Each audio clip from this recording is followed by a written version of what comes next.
For our next portion of the assembly, we'll be doing the solenoid assembly. Now, we saw earlier when we were doing the pin assembly that a lot of the pins that come with active vacuum pumps have a small circular hole that you put your finger on to open and close the vacuum. Now, we didn't want to have something like that on ours because we didn't want any kind of motion with the finger activation, and we wanted to do something more solid such as with the foot pedal. So we're replacing this functionality with a solenoid. Now, the solenoid has an intake side and an outtake side with a valve in the middle that's controlled by this electrical coil, and you can get these in different various forms and values. This one is a DC 12 volt at 250 milliamps. I specifically chose this one so it'd be easy to get various power supplies that would work with it. A 1 amp or 2 amp power supply at 12 volts is very common and easy to use. So I've removed the plastic cover on this one, and you can see that it has some screw terminals here that allow you to attach wires for activating and providing power to the device. They're not polarized, so you can put them on in either direction and it will still operate. However, some of them do come with an LED attached to indicate when the solenoid is active. If you are going to use the LED or want it to be functional, you want to check the polarity of that before you connect it. So what we're going to connect to it is a 2.1 millimeter barrel jack that I purchased online through Amazon. It comes with wire leads already attached and properly marked for red for positive, black for negative. While it does come pre-tinned and stripped, the wire was not stripped back far enough to really work with the screw terminals on the solenoid, so I did have to strip it back a little bit. So we're going to take this, feed it through the plastic housing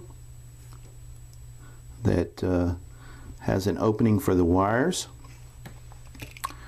and then we're going to insert the wires directly into the screw terminals and tighten them down with a Phillips head screwdriver.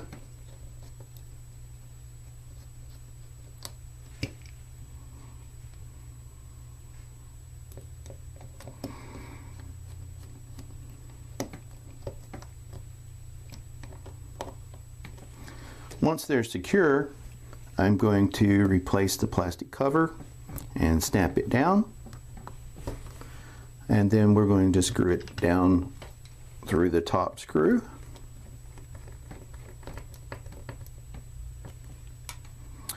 And there we have it.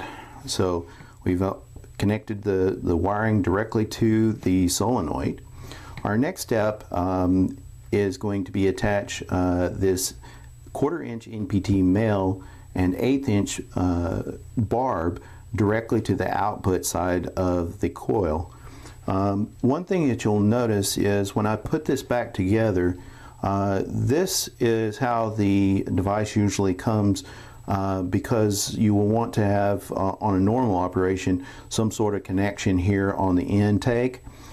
Because we're not really connecting anything on the intake side of ours, and we want to try to make this as compact as possible, I did rotate the plastic cover down to make it a little bit smaller.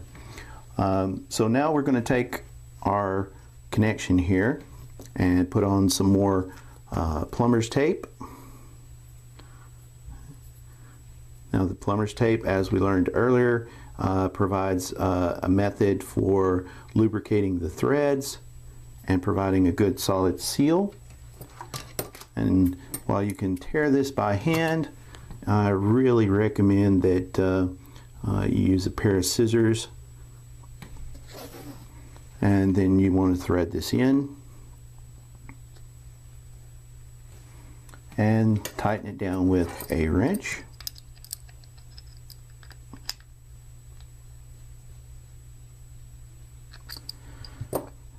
And this section is complete and ready to, for the rest of the assembly.